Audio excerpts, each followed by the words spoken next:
इस वीडियो में वैधोच्चारण से संबंधित कुछ और न्यूमेरिकल्स लेते हैं।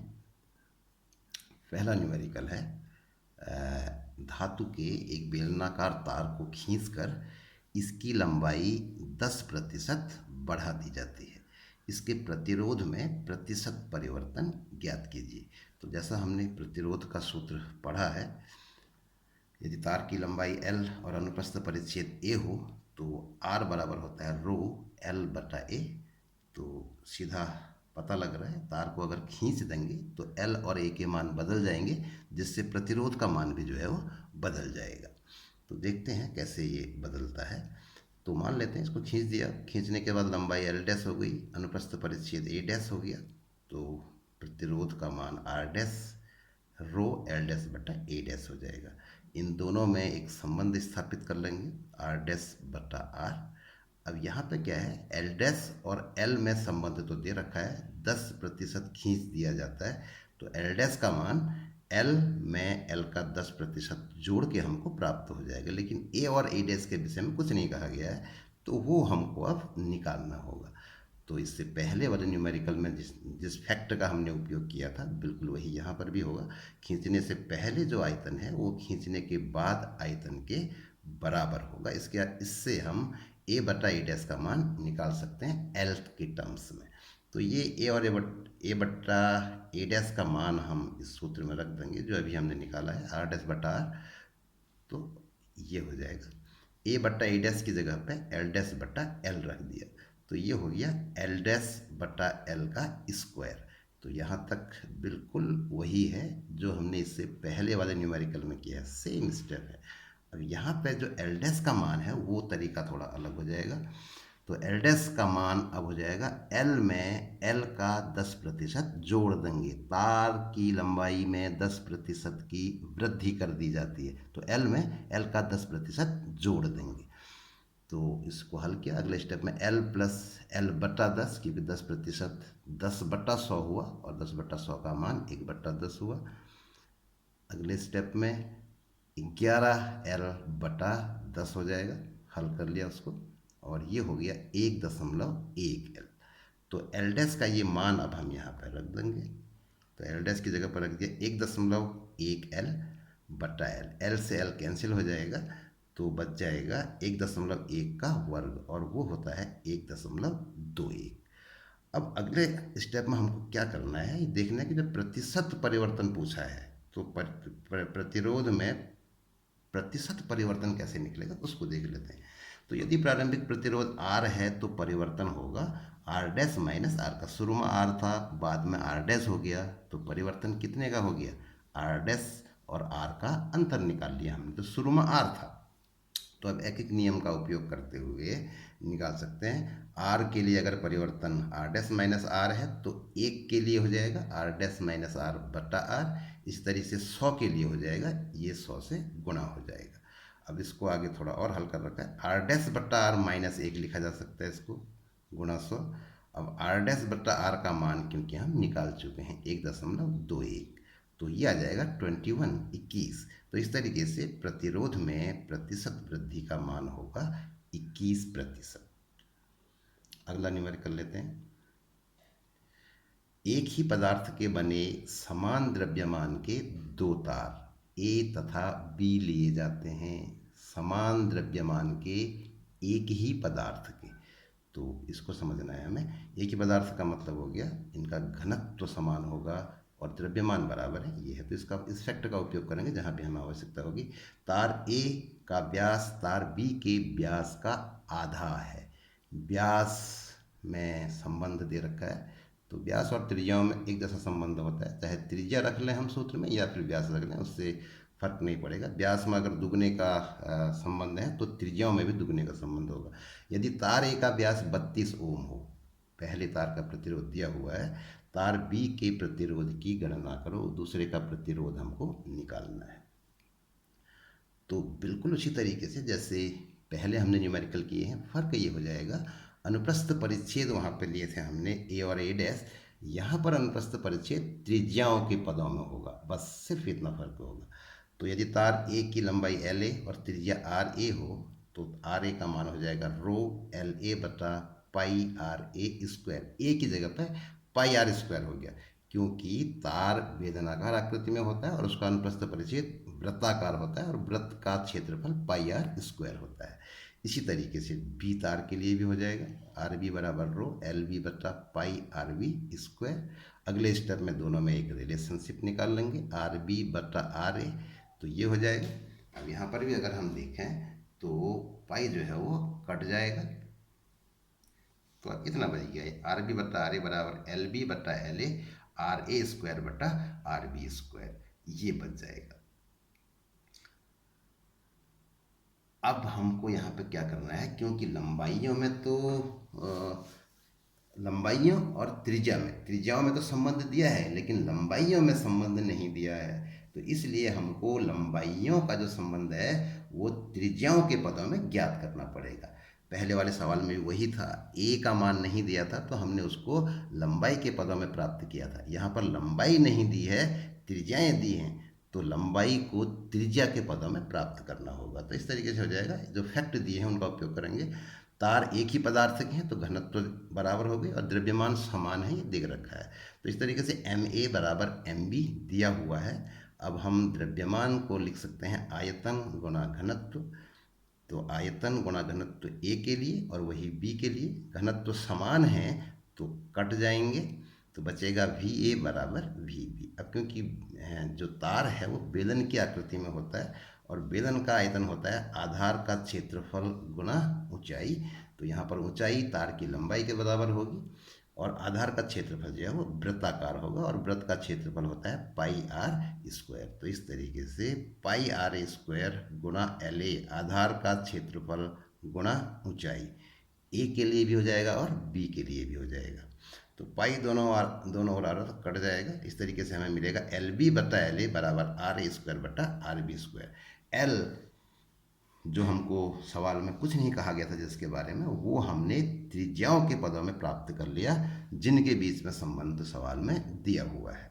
तो अब इसका उपयोग करना है, एल बी बटा एल ए बराबर आर ए स्क्वायर बटा आर बी स्क्वायर हमने प्राप्त कर लिया। तो पहले जो रिलेशनशिप हमने निकाली थी आर बी और आर ए के बीच में, उसमें ये मान रख देंगे। तो एल बी बटा एल ए की जगह पर आर ए स्क्वायर बटा आर बी स्क्वायर रख दिया।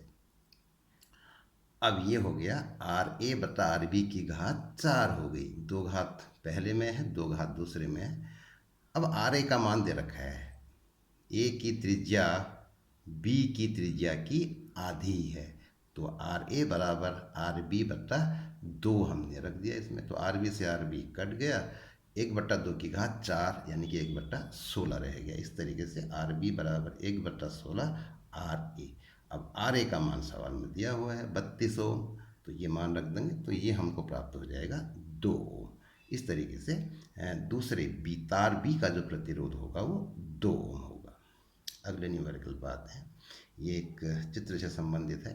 एक चित्र में पी और क्यू 2 बिंदु दिए होंगे, उनके बीच में तुल्य प्रतिरोध का मान दिया हुआ है 10 ओम और एक अज्ञात प्रतिरोध उस संयोजन में लगा होगा, तो उसका मान हमको निकालना है। तो वो संयोजन ये है, 4 प्रतिरोध हैं और इस प्रकार से जोड़े गए हैं। ये 2 बिंदु हैं P और Q, तो P और Q के बीच में तुल्य प्रतिरोध का मान दिया हुआ है।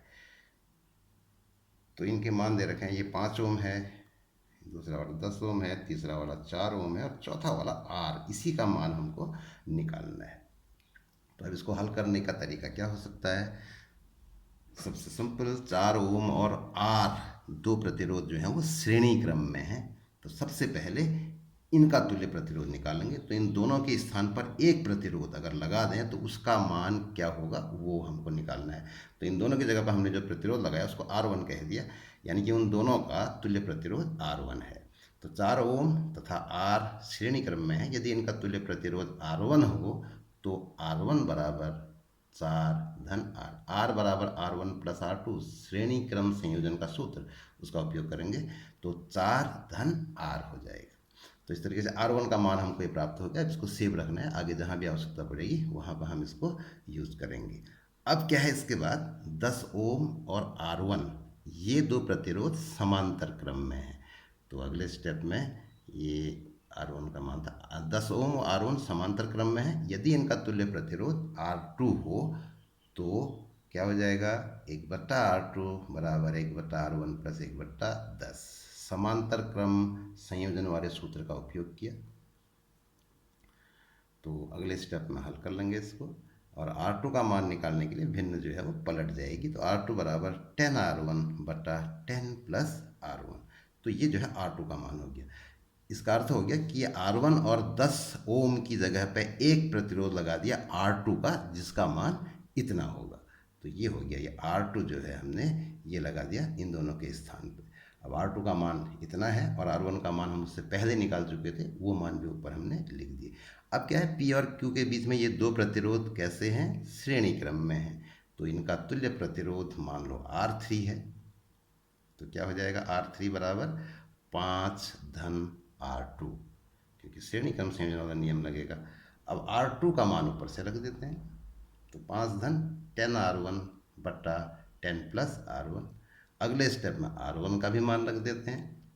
5 धन 10R1 था तो 10 4 प्लस R, नीचे बट्टे में 10 धन R1 था 4 प्लस R हो जाएगा।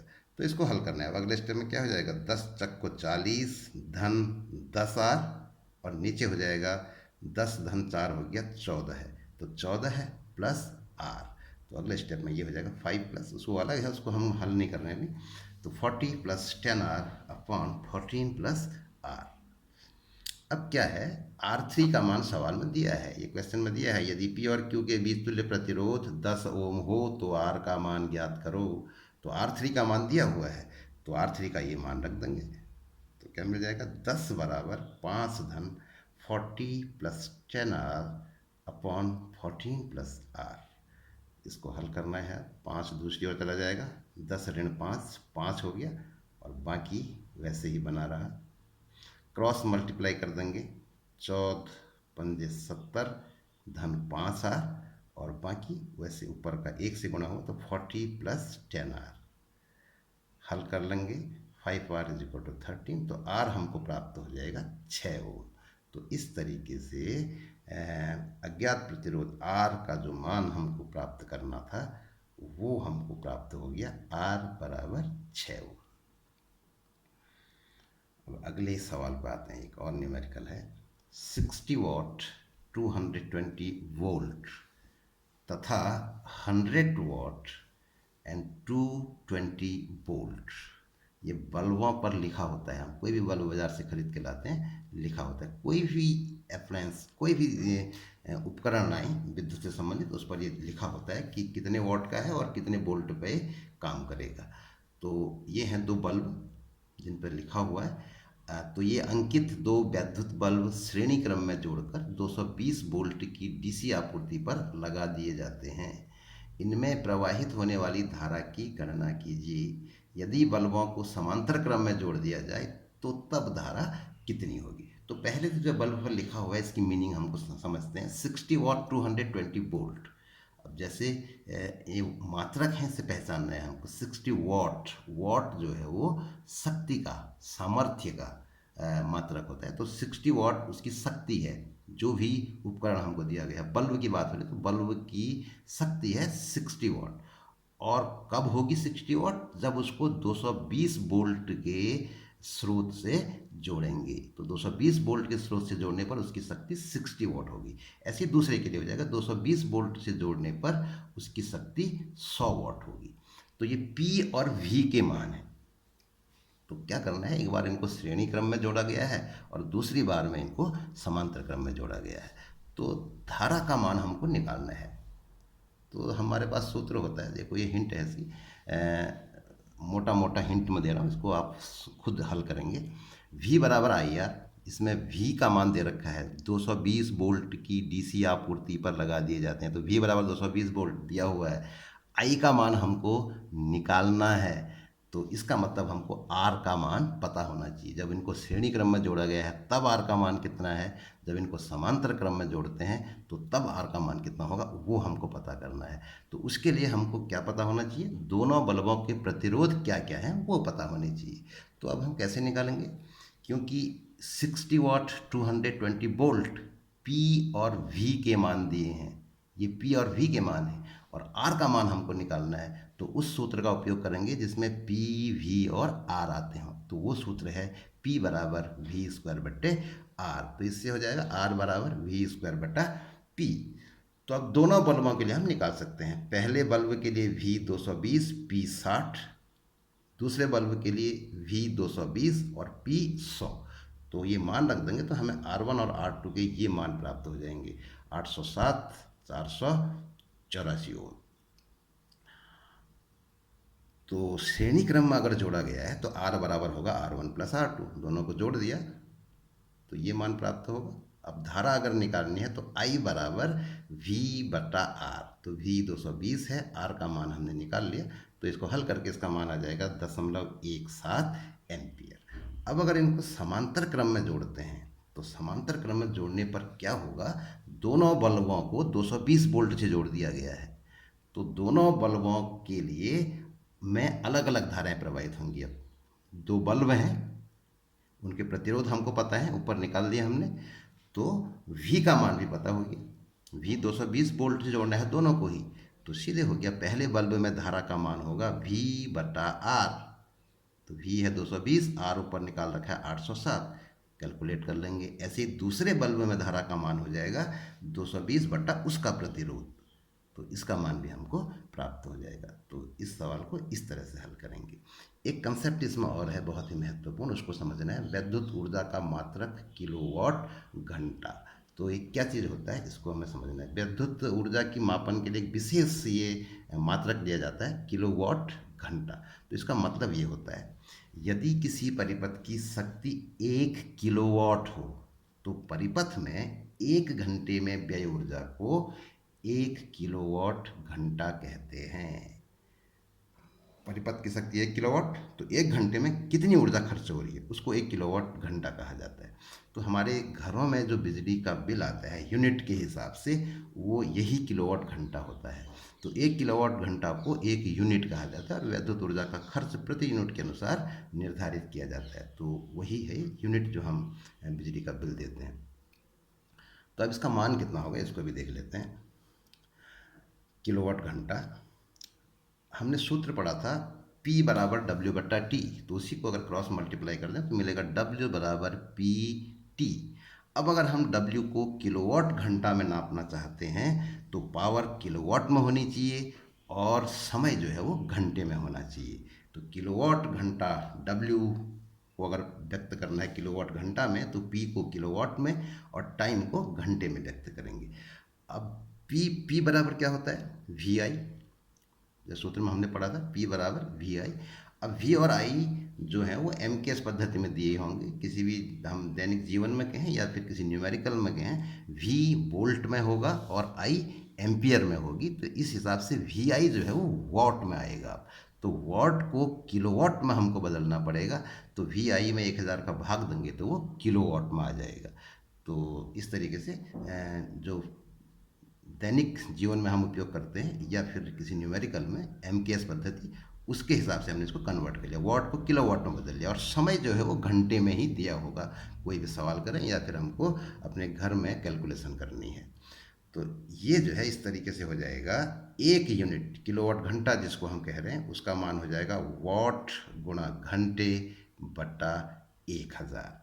तो कहीं पर भी अगर दिया हुआ है, मान लो 60 वाट का एक बल्ब है, वो दिन में 4 घंटे जलता है, तो कितनी यूनिट बिजली खर्च करेगा, तो इससे हम निकाल लेंगे। तो कोई न्यूमेरिकल इस तरह का हो सकता है, घर में कुछ बल्ब हैं, पंखे हैं, फ्रिज है, कूलर है, उनकी वॉटेज दी होगी, वो कितना घंटा चलते हैं ये दिया होगा, तो उसके आधार पर हम निकाल सकते हैं कि वो कितनी यूनिट बिजली जो है वो खर्च करेगा।